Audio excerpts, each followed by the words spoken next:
So what we are seeing here is a behavior that is slightly different than what has been happening for last few months. So what we saw that every time we got some sort of inventory adjustment, we saw buyers coming in with full force and pushing the auction higher. Today is a little different. What has happened yesterday also, before that we got a nice inventory adjustment break. Yesterday was an up day where we saw some strength coming in, and today we have a weak start, so to speak. We are going lower. Where exactly will this get confirmed that this is either not the end of the inventory adjustment break? So what it means is that we can continue lower with the inventory adjustment break. It can be a bigger inventory adjustment break and then we resume the up move, or we have kind of finished going higher and this is the top, and we are going to probably repair all these swing lows that we have formed over the last few months. What is it going to be? So first and foremost, whenever you are trying to assess markets in a situation where there is likely to be a bigger fall happening or a bigger move happening, what people will do, usually what traders will do is they get hooked on to this outcome.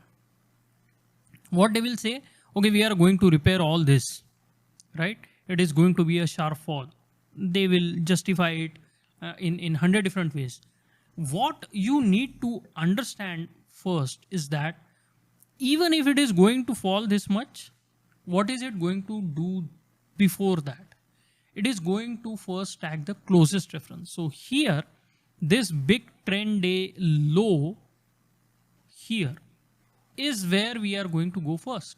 After that, you are going to tag this. After that, we are going to tag this, maybe these clustered lows, then this low, then this low. So what we are going to do is we are going to take out one reference at a time. In the meanwhile, we are going to get some pullbacks. Some will be deeper, some will be shallower. All those things will keep happening. And you will get multiple opportunities to short from this point to this point. You do not have to short here and cover here to make the maximum profit. No, you can take multiple trades along the way. You can manage your risks much better and make your profits. So stop looking at the farthest target. Start focusing on the closest one. And that will put your trading in perspective, because what will happen is then you will not have unrealistic expectations. Then you will not have the worry of, okay, I believe that market is going to fall this much, that much, it will reach this reference. But what is it going to do in between that? From today till that point is reached, what path the market is going to take? And to figure that out, you should focus on the closest reference first. And that will give you the most reliable trades, the most realistic trades.